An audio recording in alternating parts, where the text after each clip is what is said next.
ibadah kita, mari kita angkat satu lagu pujian, Lingku Piku.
Tuhan, ibadah kami ini Tuhan dari awal, pertengahan hingga akhir Tuhan, supaya ibadah kami ini Tuhan lancar Tuhan. Tuhan keberkati juga Tuhan yang akan nanti Tuhan, berkatlah Tuhan sehari Tuhan, berkatilah Tuhan sehari Tuhan, supaya sehari Tuhan bisa memberitakan Injil-Mu Tuhan. Tuhan kasih juga Tuhan kami Tuhan, ini ada anak-Mu Tuhan yang tidak sempurna Tuhan, Kau sempurnakan dalam kerajaan-Mu. Haleluya, amin. Teman-teman, mari kita bangkit berdiri dan kita angkat satu lagu pujian, Bangkit Serukan Nama Yesus.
lagu pujiannya, markas setan kuhancurkan.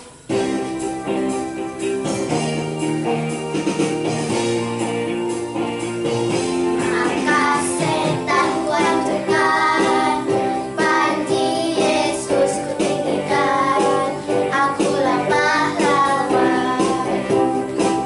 Setiap hari ku bernyanyi, bawa gitar dan kecapi, kabarkan Injilnya.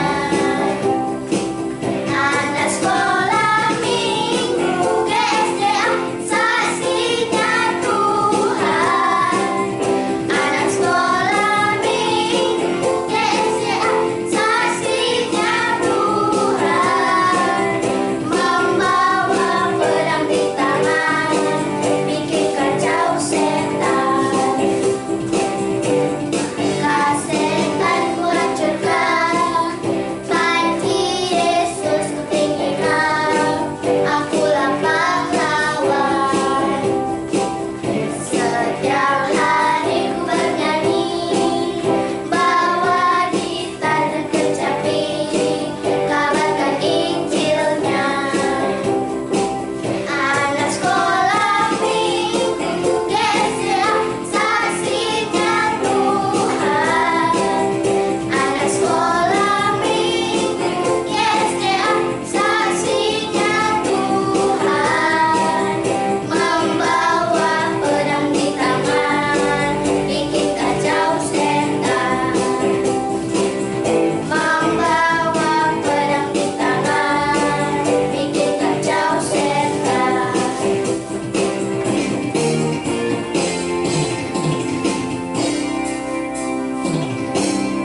Sebelum kita mulai khotbah pada hari ini, mari kita angkat satu lagi lagu pujiannya, Selidiki Aku.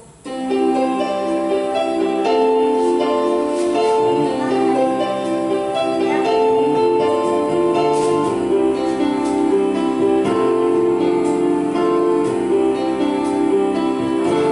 Selidiki aku, lihat hatiku, apakah ku sungguh mengasihimu, Yesus, yang Maha Tahu, dan marilah hidupku, tak ada yang tersembunyi bagimu.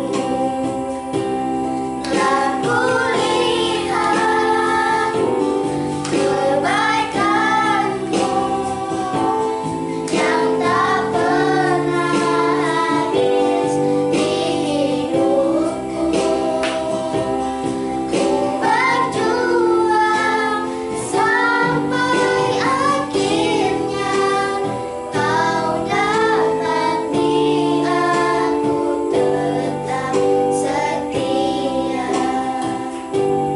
Selidiki aku, lihat hatiku, apakah ku sungguh mengasihimu, Yesus, Kau yang Maha Tahu, dan menilai hidupku, tak ada yang tersembunyi bagiku. Telah kulihat kebaikanmu yang tak pernah habis di hidupku. Ku berjuang sampai akhirnya, kau dapati aku tetap setia. Dapati aku tetap setia.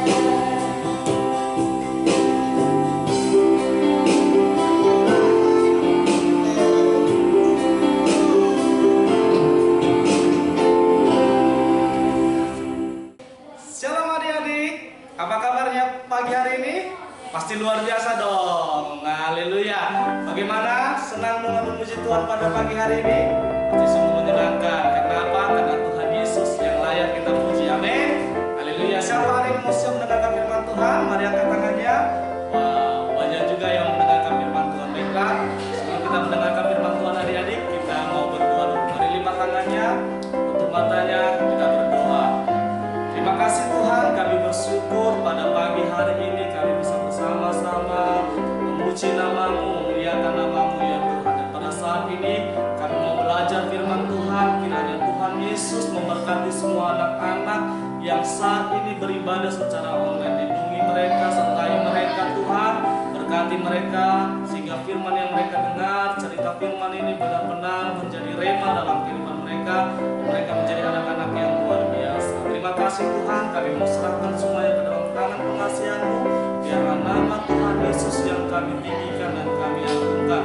Siapkan hati kami untuk mendengarkan firman-Mu dalam nama Yesus. Kami sudah berdoa dan mencari. Sama-sama kita katakan, amin. Haleluya. Nah, saya mau tanya nih, minggu lalu siapa yang beribadah? Siapa yang beribadah? Yang bawa firman Tuhan siapa? Iya, Bang Pedro. Firman Tuhan yang tentang apa adik-adik? Tentang persahabatan Daud dan Yonatan. Ya, persahabatan Daud dengan Yonatan yang luar biasa. Nah, hari ini kita akan belajar firman Tuhan tentang si Daud. Tentang siapa? Tentang Daud. Yaitu bagaimana Daud menyelamatkan Saul. Wah, menyelamatkan Saul ini gitu ya. Padahal kemarin Raja Saul ingin membunuh siapa? Ingin membunuh Daud. Tapi oleh karena Yonatan yang mengetahui itu sehingga dia menolong si Daud supaya Daud tidak jadi dibunuh oleh ayahnya. Yonatan ini ayahnya adalah Saul.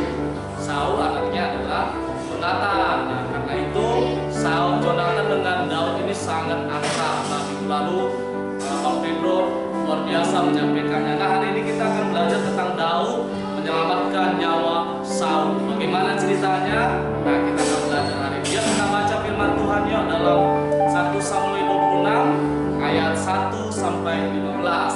Bukan kitabnya, kita baca 1 Samuel 26 ayat 1 sampai yang ke-15 ya, ayat 1 sampai yang 15.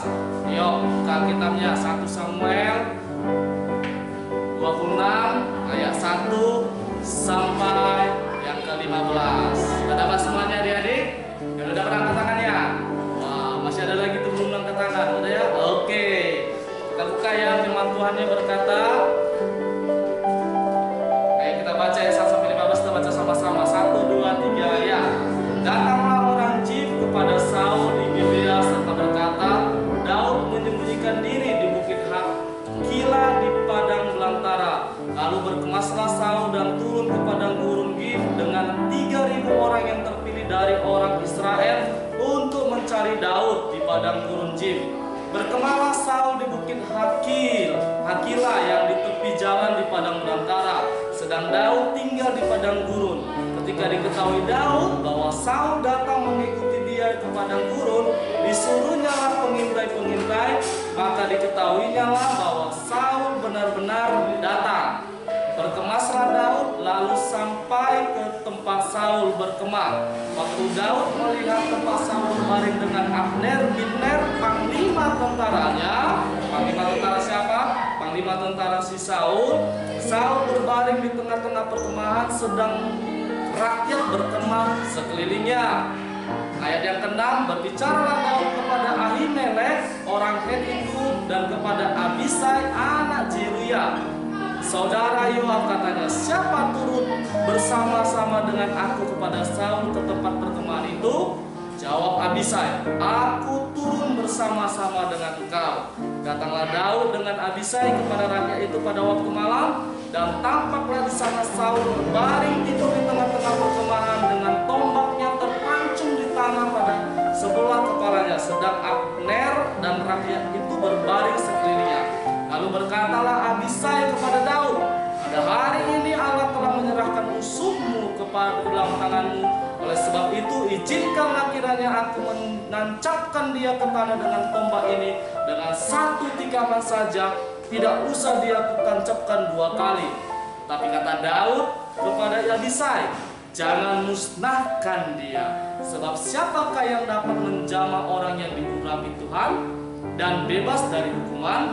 Lagi kata Daud, demi Tuhan yang hidup, niscaya Tuhan akan membunuh dia, entah karena sampai ajalnya dan ia mati, entah karena ia pergi ke perang dan hilang lenyap di sana. Kiranya Tuhan menjauhkan daripadaku untuk menjamah orang yang diurapi Tuhan. Ambillah sekarang tombak yang ada di sebelah kepalanya dan kendi itu, dan marilah kita pergi. Kemudian Daud mengambil tombak dan kendi itu dari sebelah kepala Saul, lalu mereka pergi.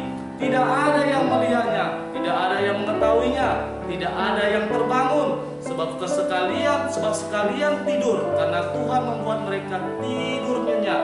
Setelah Daud sampai ke seberang, berdirilah ia jauh-jauh di puncak gunung, sehingga ada jarak yang besar antara mereka. Dan berserulah Daud kepada tentara itu dan kepada Abner bin Ner.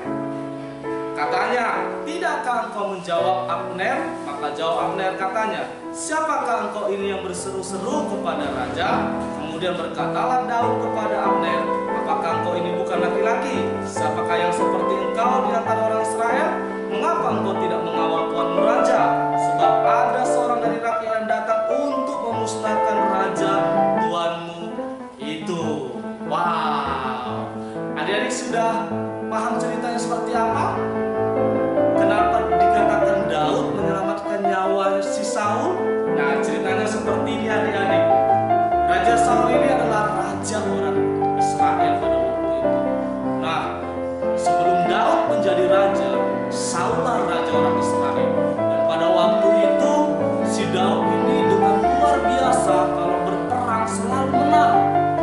Lawan bangsa apapun dia berperang, dia selalu menang. Bahkan adik-adik, ketika melawan orang yang paling tinggi sekalipun, paling besar, yaitu siapa? Goliat, Daud menang. Dan itu membuat Saul jadi apa? Iri terhadap Daud. Kenapa iri? Karena si Daud bisa mengalahkan mereka dan mengalami kemenangan. Karena Daud diurapi oleh Tuhan. Jadi rakyat cinta sama Daud. Banyak rakyat Israel sangat senang sama si Daud, karena ketika dia menjadi panglima perang, dia berperang, dia selalu mengalahkan musuhnya. Tapi karena siapa? Karena Tuhan yang menyertai Daud. Dan timbullah iri hati Saul kepada Daud. Dia tidak mau si Daud disanjung-sanjung rakyatnya, karena dia selalu menang. Dia tidak mau posisinya sebagai raja diambil alih sama Daud. Itu semuanya membuat Saul iri kepada Daud, dan karena irinya itu dia ingin membunuh Daud. Dia ingin selalu membunuh Daud, dan ketika dia pertama kali ingin membunuh Daud, ditolong oleh siapa? Minggu lalu anaknya Jonatan. Disadarkan oleh Jonatan, dia berkata, kenapa engkau membunuh dia? Apa salahnya? Apa yang dia perbuat sehingga engkau ingin membunuh dia, ayah? Bukankah dia sudah memberikan kemenangan bagi kita dan dia diurapi oleh Tuhan? Dan situ Saul sadar. Tapi adik-adik, berjalannya waktu, Daud namanya semakin masyhur. Nama si Daud semakin dikenal dan ditakuti oleh lawan-lawan. Dan mulailah Saul digodai oleh si iblis. Mulailah hatinya mulai iri. Dia mulai cemburu terhadap Daud dan dia ingin membunuh Daud. Nah, ketika itu Daud tahu dia akan ingin dibunuh oleh Raja Saul. Dia pergi lari. Mereka beberapa orang bersama orang yang ingin mengikut dengan Daud. Mereka pergi sampai menyembunyikan diri, katanya di Bukit Hakila. Di bukit apa? Hakila. Dia sudah pergi menghindar dari ancaman Saul. Nah, ternyata adik-adik, Saul mengetahui Daud di mana. Mengetahui bahwa Daud sedang bersembunyi dan dia mengejar. Saul mengejar Daud. Dia mengejar Daud dengan apa? Dengan prajurit yang banyak. Tadi berapa prajurit katanya firman Tuhan katakan? Dia bilang tadi situ berapa prajurit adik-adik?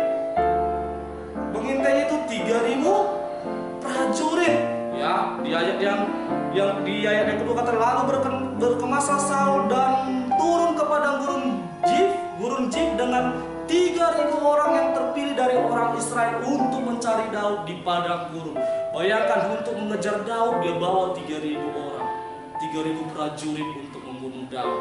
Ya, karena apa? Karena dia memang benar-benar ingin sekali membunuh Daud, karena dia takut posisinya terancam.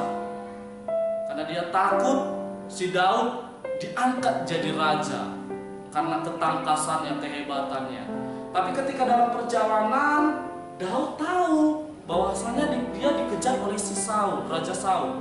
Nah, ketika sampai di Bukit Hakila, Daud tahu Saul sampai di situ, mungkin waktu udah larut malam. Akhirnya berkemahlah si Saul.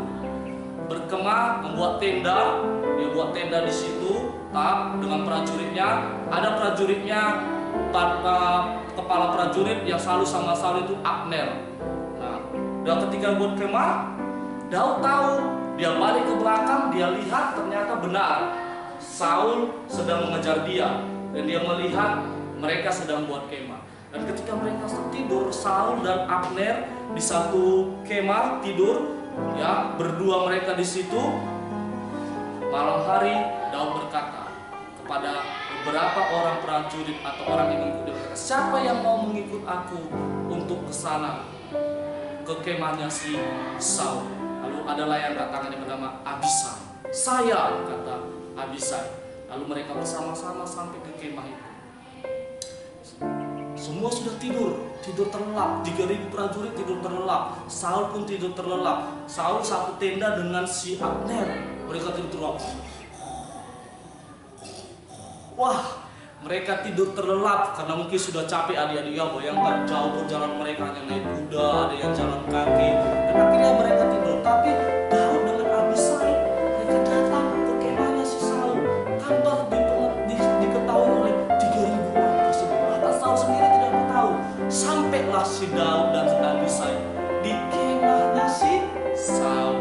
Dan ketika masuk ke dalam kemahnya Saul, dia tengok benar ada Saul. Lalu gak jauh dari tempatnya itu ada si Abner, panglimanya.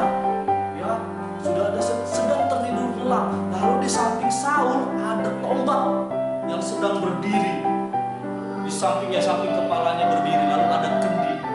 Nah, ketika mereka melihat itu, Daud dan Abisai melihat mereka tidur terlelap. Wah, inilah sebenarnya adik-adik kesempatan Daud untuk membunuh Saul. Kesempatan sekali, karena lawannya si Saul, musuhnya itu, ibarat musuhnya udah tidur, tinggal dibunuh. Apalagi ada tombak di samping kepalanya si Saul. Lalu Abisai bilang, Daud, lihat itu musuh, mereka sedang berdiri terlelap, ada tombak di situ. Bagaimana aku ambil tombak itu, lalu tusukkan sekali saja ke perutnya, aku percaya dia langsung mati. Kata siapa? Abisai kepada Daud.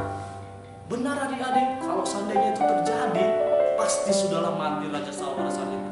Tapi karena Daud mengetahui bahwasanya Saul adalah orang raja yang diurapi oleh Tuhan, dia adalah raja bagi orang Israel, dan dia adalah juga tuan dan raja bagi Daud. Lalu dia berkata, Abisai, jangan bunuh dia, jangan sentuh dia, karena tidak mungkin kita membunuh orang yang diurapi oleh Tuhan. Nanti kita berdosa, kata Daud kepada Abisai. Dan ketika Abisai mendengar itu, Abisai juga tidak jadi membunuh Saul. Lalu Daud bilang, ambil saja tombak itu, ambil saja kendi itu. Buktinya kita tidak membunuh dia, tidak membunuh si Saul. Lalu Abisai ambil tombak, lalu ambil kendi. Dan singkat cerita adik-adik, kalau kita baca ayat itu sampai selanjutnya 27 sampai 28 juga, ketahuan akhirnya datanglah, berjumpalah Daud dengan Saul. Dia berkata, seharusnya aku bisa membunuh, tetapi aku tidak membunuh, kata Daud. Buktinya apa? Tombak yang ada di tangan mereka. Artinya kan si Daud punya kesempatan untuk membunuh Saul, tapi tidak dilakukan oleh siapa? Kenapa? Karena Daud punya hati yang rendah hati, punya hati yang rendah hati. Si Daud ini orang yang benar-benar diurapi Tuhan. Dia tahu Saul ini raja yang dipilih oleh Tuhan, raja pertama di tengah orang Israel. Dipilih oleh Tuhan, diurapi oleh Tuhan. Dan Daud nggak mau, sampai dia berkata kepada si Abisai, dia bilang, biarlah kalau Tuhan yang menghendaki dia mati, dia mungkin bisa mati. Mungkin mati pada waktu usianya sudah waktunya mati. Mungkin mati ketika dia berperang dan dia kalah dan dibunuh oleh orang, atau karena sakit penyakit. Biarlah dia mati karena Tuhan sendiri. Itu yang dibilang oleh si Daud kepada Abisai, sehingga tidak terjadilah pembunuhan terhadap Saul. Kalau tidak, Saul sudah mati. Kenapa Daud bisa seperti itu?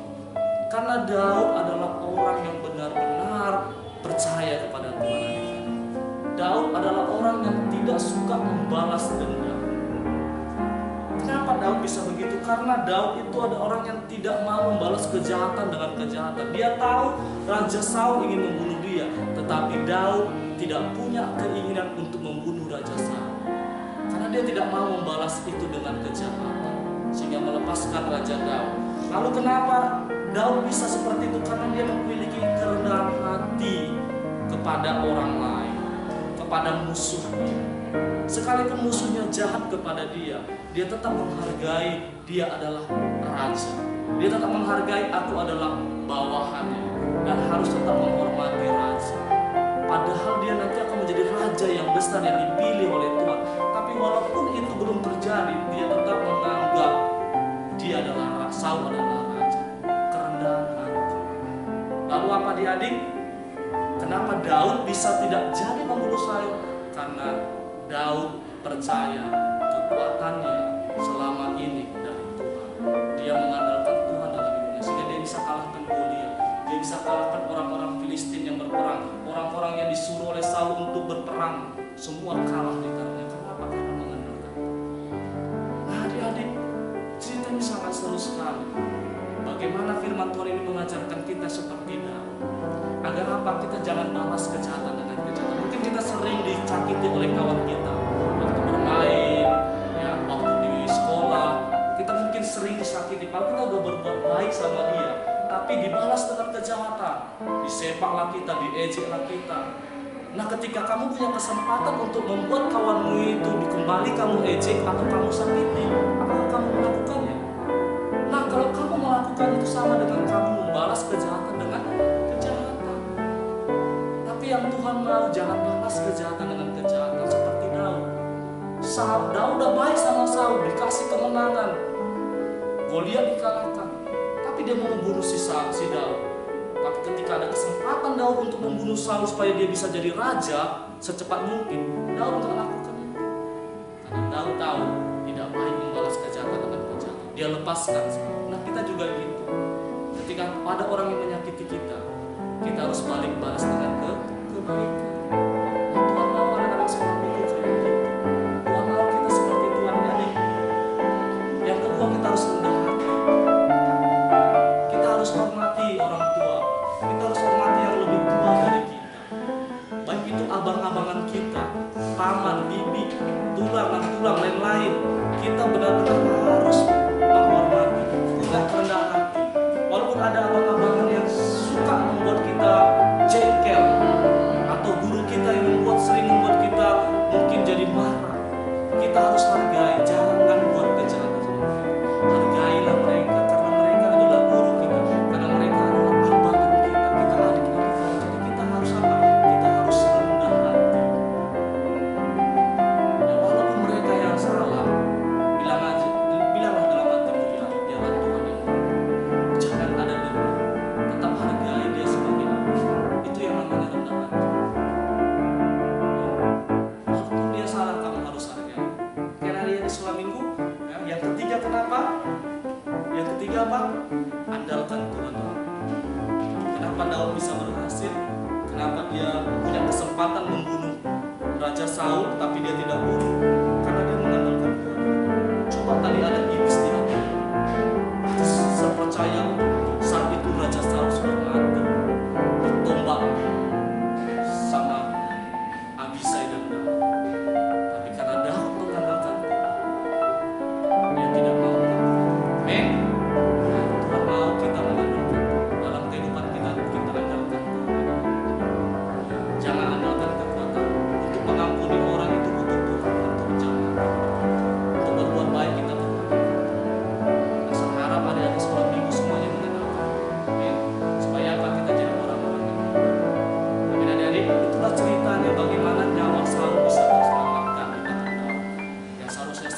mati pada saat itu di tangan Daud, tapi Daud selamatkan. Dia tidak mau, karena Daud tahu ada masanya. Biar Tuhan yang menentukan kematian Saul, biar Tuhan yang menentukan kekalahan Saul. Karena Daud percaya Tuhan tidak meninggalkan dia. Dan adik-adik percayalah, Tuhan tidak pernah meninggalkan. Saat ini adik-adik, saya percaya kepada orang-orang yang hebat. Amin. Karena itu andalkan Tuhan dalam hidupmu, benar-benar terserah kepada Tuhan, maka kau menjadi orang-orang yang biasa. Amin adik-adik. Haleluya. Firman Tuhan sampai di sini tidak saya panjangkan lagi. Bisa percaya adik-adik adalah orang yang benar. Amin. Haleluya. Semua diberkati adik-adik. Amin. Baiklah adik-adik, lipat kitabnya, tundukkan kepalanya, kita mau berdoa sama. Saya mau berdoa dari tempat ini untuk adik-adik, agar adik-adik seperti Daud saat ini yang selalu mengandalkan Tuhan, punya kerendahan hati, tidak suka membalas kejahatan. Lipat tangannya untuk hati. Tuhan Yesus, terima kasih, kami bersyukur Tuhan pada saat ini Kau sangat baik dalam hidup kami. Kami sudah mendengarkan firman bagaimana Daud dengan luar biasa Kau pakai untuk Tuhan Yesus tidak membunuh Saul, karena Saul juga adalah yang diurapi oleh Tuhan. Kami mau seperti Daud yang mempunyai kerendahan hati, yang tidak membalas kejahatan dengan kejahatan. Kami mau seperti Daud yang mengandalkan Tuhan dalam kehidupannya. Aku berdoa buat seluruh anak-anak sekolah minggu ya Tuhan, yang saat ini sedang beribadah secara streaming, agar Tuhan memberkati mereka, menolong mereka, agar mereka bisa mengendalikan diri mereka, mengendalikan perasaan mereka, sehingga mereka menjadi anak-anak yang takut akan Tuhan, anak-anak yang seperti Daud, yang saling mengasihi kepada satu dengan yang lain, yang sangat tolong menolong ya Tuhan, yang tidak membalaskan kejahatan dengan kejahatan. Berkati anak-anak ini semua Tuhan, berkati mereka, tumbuh kembang mereka menjadi raja seperti Daud, menjadi pemimpin-pemimpin di negeri kami ini.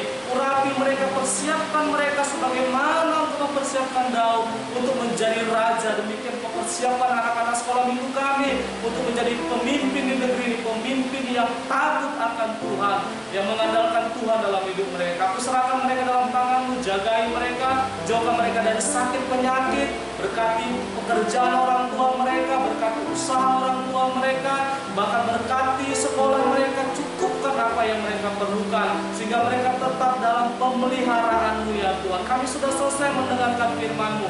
Biarlah firman Tuhan tertanam di dalam hati anak-anak sekolah minggu yang beribadah saat ini, sehingga mereka menjadi orang-orang yang luar biasa. Terima kasih Bapak, aku serahkan semua dalam tangan-Mu Bapak. Dan inilah Tuhan ibadah kami, biarlah ibadah kami ini menyenangkan hati-Mu. Terimalah pujian kami menjadi pujian yang menyenangkan hati-Mu. Terimalah firman ini ya Tuhan yang telah Kau taruhkan bagi kami, agar kami bisa Tuhan menjadi pelaku-pelaku akan firman-Mu. Terima kasih Bapak, terpujilah nama-Mu.